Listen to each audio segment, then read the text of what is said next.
देखिए, उनका नज़रिया ही अलग है। जो हमारे महागठबंधन के साथी हैं, उनको बिहार के विकास को देखकर जलन होती है, ईर्ष्या होती है। और डबल इंजन की सरकार है, तब जाकर बिहार प्रगति के पथ पर इतना अग्रसर हुआ है। नीतीश जी के नेतृत्व में उनकी नीति, उनके विजन के हिसाब से बिहार प्रगति के पथ पर अग्रसर हुआ है।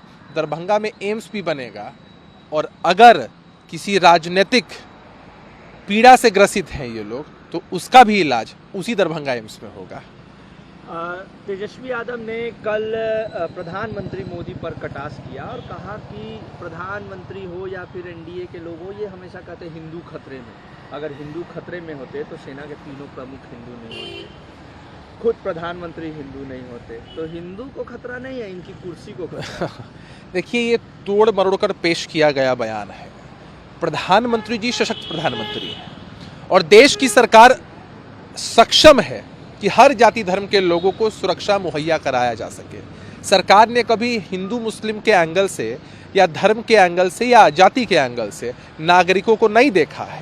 लेकिन तेजस्वी जी इस तरह के बयान चुनाव के समय सिर्फ इसलिए दे रहे हैं ताकि उनकी तुष्टिकरण की जो नीति है वो सेटिस्फाई हो सके, एक खास समाज के लोगों को वो प्लीज कर सकें, इसलिए इस तरह के बयान वो दे रहे हैं।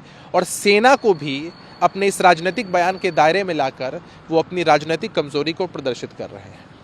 राहुल गांधी ने रायबरेली से नामांकन किया तो प्रधानमंत्री मोदी पर कटाक्ष किया और कहा कि मेरी माँ अपने कर्म भूमि से मुझे चुनाव लड़ने के लिए बोल रही है, तो क्यों नहीं मैं चुनाव लड़ूं, और ये लोगों को क्यों दिक्कत है? भाई, उनकी कर्मभूमि का क्या हुआ?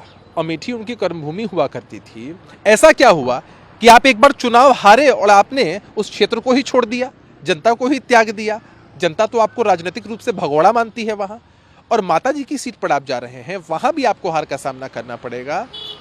वो तो भला हो, धन्यवाद दे राहुल गांधी जी वायनाड की जनता का कि पिछली बार उन्होंने सदन में जाने का मौका दिया। इस पर वायनाड की जनता भी उन्हें मौका नहीं देगी। रायबरेली के लोग भी अमेठी के लोगों से राय मशविरा करके इस बार उन्हें मौका नहीं देने वाले हैं। स्मृति ईरानी ने राहुल गांधी पर तंज कसा है और कहा है कि अमेठी में से नामांकन ना करके राहुल गांधी ने अपनी हार सुनिश्चित पहले ही कर ली। एकदम। देखिए, आधी लड़ाई तो मनोबल से जीती जाती है, और जब आपका मनोबल कमजोर हो जाता है और आपने अगर मन के अंदर हार मान ली है, आपने अगर सीट बदल ली है, इसका मतलब जनता पहले ही मानती है कि आप अपने गढ़ में अपनी सीट सो कॉल्ड पारंपरिक उसमें आप जीतने में सक्षम अपने आप को महसूस नहीं कर रहे हैं, तभी आप सीट बदल रहे हैं। तो बड़ी विकट परिस्थिति राजनीतिक रूप से इनके साथ होने जा रही है। मल्लिकार्जुन खड़गे ने कहा है कि वो तो खुद वाराणसी भाग गए, वो क्या बोलेंगे दूसरे को? भाई, क्या दिक्कत है इसमें? प्रधानमंत्री जी ने कोई सीट तो छोड़ी नहीं है। लोग कहते थे कि प्रधानमंत्री जी का गढ़ गुजरात में है, लेकिन प्रधानमंत्री जी की इतनी लोकप्रियता है कि देश के किसी भी कोने से वो चुनाव लड़ेंगे, देश की जनता उनको अपना मानती है। प्रधानमंत्री पूरे देश के। तो सोचिए अपने विषय में, प्रधानमंत्री के विषय में चिंता करने की आपको जरूरत नहीं है।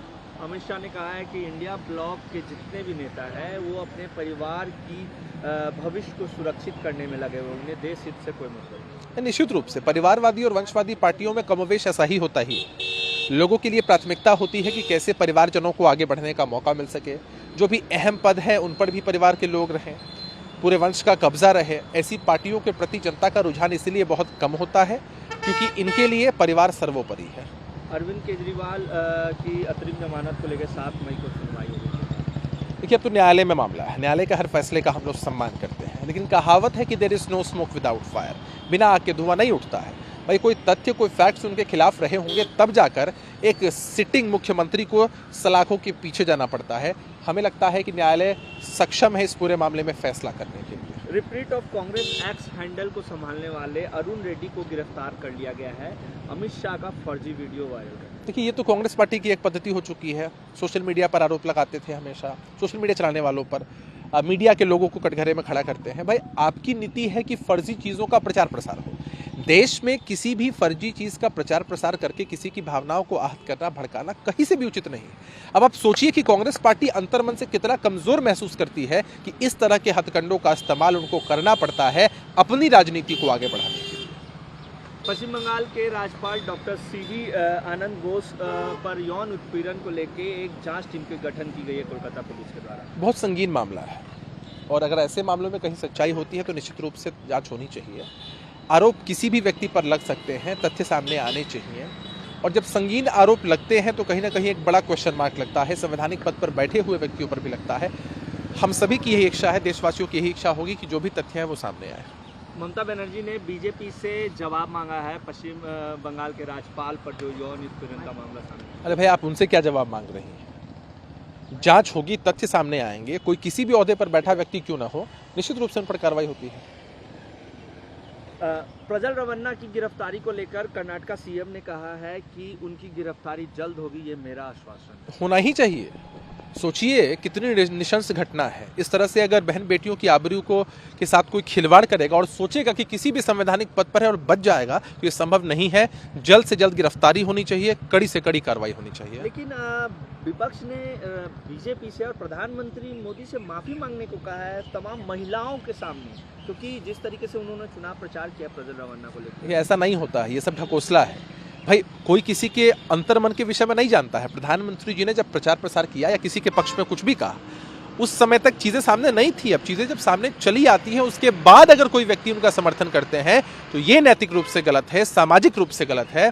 विपक्ष के लोगों को सिर्फ बहाना चाहिए प्रधानमंत्री जी को घेरने का। जघन्य अपराध जैसी घटना घटी है, उस पर कार्रवाई हो, ये हम सभी की इच्छा है। देखिए, रायबरेली की सेवा करने के लिए हमें देखिए, दूसरे दल का या किसी भी दल का कौन कहां से उम्मीदवार होगा, उस दल का मामला है। लेकिन जैसे ही राहुल गांधी जी रायबरेली से पर्चा भरने आए, नॉमिनेशन करने, पूरी बीजेपी का कुनबा बौखला गया। इसका मतलब क्या है? कल तक तो बोल रहे थे कि वायनाड क्यों चले गए, अब तो उत्तर प्रदेश में राहुल गांधी जी रायबरेली सीट पर नॉमिनेशन कर चुके हैं। बीजेपी का तो हार निश्चित हो गया। अब कहीं कोई मुकाबला नहीं है। बिहार उत्तर प्रदेश के रास्ते ही दिल्ली का रास्ता तय होता है।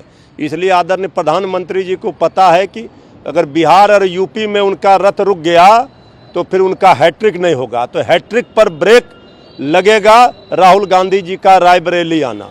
स्मृति ईरानी ने कहा है कि हार स्वीकार कर ली है कांग्रेस, इसलिए अमेठी से पर्चा नहीं भरे। नहीं, कौन हार स्वीकार किया ये तो सबको पता है। अब स्मृति ईरानी जी माथे पर सिलेंडर लेकर क्यों नहीं आती हैं? 1200 रुपया में सिलेंडर मिल रहा है, इस पर तो कुछ बोलती हैं। जनता ने आपको एक बार जिता दिया, तो यही लोकतंत्र है। इस बार आप जमानत बचाने के लिए वहाँ संघर्ष कर रहे हैं, काम किया नहीं है। लेकिन आप राहुल गांधी जी को उनके ऊपर बहुत हमला कर रहे हैं, उनसे सवाल कर रहे हैं। सरकार में आप हैं, आपने बताइए आपने क्या किया। मल्लिकार्जुन खड़गे ने कहा कि प्रधानमंत्री ने जो स्लोगन दिया है डरो मत जवाब दो, उसको लेके कहा है कि वो तो खुद वाराणसी भाग गए। भाई, उनको तो प्रधानमंत्री जी जब पहली बार लड़े थे, दो जगह से लड़े थे, तो प्रधानमंत्री जी अब कह रहे हैं डरो मत, तो डर तो उनके अंदर समाया हुआ है, वो भाग रहे हैं। जनता के आंखों में धूल झोंक कर उन्होंने 14 और 19 में वोट ले लिया, सत्ता प्राप्त कर ली। अब आंख से आंख जनता का नहीं मिला रहे हैं तो कांग्रेस पार्टी के ऊपर सवाल खड़े कर रहे हैं। हिसाब आपको देना है 10 वर्षों का, इसलिए हिसाब दीजिए, जवाब दीजिए, नहीं तो सत्ता छोड़िए। अमित शाह ने कहा है कि इंडिया ब्लॉक केवल अपने बच्चों का भविष्य सुरक्षित करने में लगा हुआ है और उनमें नेतृत्व की कमी भी है। नहीं, आदरणीय अमित शाह जी को ये पता होना चाहिए कि यहाँ बच्चे ही उनका पसीना छुड़ा रहे हैं, कहीं कोई वोट मिलता हुआ नज़र नहीं आ रहा है। और अपने सहयोगी दलों के, अपने घर के, पार्टी के बच्चे के लिए वोट मांगने जाते हैं, वहाँ पर वो चुप हो जाते हैं। ये कौन सी नीति है? ये देश जानना चाहता है। आप वही हैं जब आपने कहा था कि 15 लाख खाते में आएंगे, ये जुमला था। 2 करोड़ नौकरी देंगे, ये जुमला था। अब जुमलेबाजी समाप्त हो रही है। 4 जून को सच्ची सरकार, पक्की सरकार, इंडिया सरकार बनेगी। दिल्ली उत्पाद शुल्क नीति मामले में सुप्रीम कोर्ट अरविंद केजरीवाल अंतरिम जमानत में 7 मई को सुनवाई कर सकती है। देखिए, माननीय सर्वोच्च न्यायालय में ये मामला है। अब माननीय सर्वोच्च न्यायालय 7 मई को सुनवाई करेगी और न्याय के मंदिर में न्याय मिलेगा, ये पूरा भरोसा है। इंसाफ जरूर होगा और जनता की अदालत में सब लोग हैं, जनता की अदालत में भी फैसला होगा और माननीय न्यायालय में भी फैसला होगा।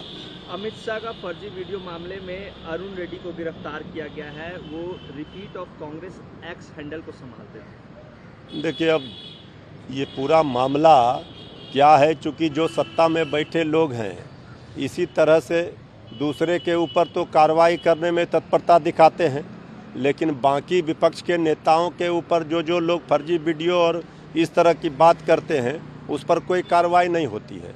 तो चूँकि आदरणीय अमित शाह जी आज सत्ता में हैं, आपका फेक वीडियो किसी ने बनाया, ये क्या है पूरा मामला, इस पर आप विचलित हैं। लेकिन आपको ये सोचना चाहिए, जब आप विपक्ष के नेताओं के साथ ये करते हैं तब आपको कैसा महसूस होता है। कोलकाता पुलिस ने राजपाल बोस के खिलाफ यौन उत्पीड़न के आरोप की जांच के लिए एक टीम गठन कर दिया। नहीं, देखिए, जो भी इस तरह के मामले हैं उसकी जांच तो होनी चाहिए, और जांच में दूध का दूध और पानी का पानी होना चाहिए। हमें पूरा भरोसा विश्वास है कि कोलकाता की पुलिस, ममता दीदी पूरी तरह से वहाँ कानून का राज स्थापित करने में सफल हुई हैं। कानून का राज है और जो भी जांच होगा उसमें दूध का दूध और पानी का पानी है। ममता बनर्जी ने ये भी कहा है कि बीजेपी को राजपाल के ऊपर लगे आरोपों का जवाब भी देना चाहिए। देखिए, बीजेपी तो न रेवन्ना के ऊपर कोई जवाब देती है, जो आज रेपन्ना के रूप में जाने लगे हैं, पहचानने लगे हैं। उनको कहते हैं वोट दीजिए तो आदरणीय प्रधानमंत्री जी मजबूत होंगे। अब वहाँ भी बंगाल में वही स्थिति है, तो इस पर तो बीजेपी के लोगों का मुंह बंद हो जाता है। लेकिन अगर यही विपक्ष के इंडिया गठबंधन के किसी नेताओं के ऊपर होता तो आज पूरे देश में बीजेपी वाले हाय तौबा मचा देते। प्रज्वल रेवन्ना की गिरफ्तारी को लेके कर्नाटका सीएम ने कहा है कि उनकी गिरफ्तारी जल्द से जल्द होगी, ये मेरा आश्वासन है। नहीं, एकदम जल्द से जल्द गिरफ्तार करना चाहिए, पाताल से भी खोज कर गिरफ्तार करना चाहिए। ऐसे दरिंदों को किसी भी सूरत में किसी भी प्रकार का माफ़ी नहीं होना चाहिए। ऐसे लोगों ने कलंकित किया है इस देश को, और हमारी माताएं बहनें आज जिस तरह से सवाल खड़े कर रही हैं, ये शासन प्रशासन पर, केंद्र की सरकार पर, आदरणीय प्रधानमंत्री जी पर बहुत बड़ा दाग है। मणिपुर घटना के बाद उनको जवाब देना चाहिए, पहले कर्नाटका में रेवन्ना के ऊपर।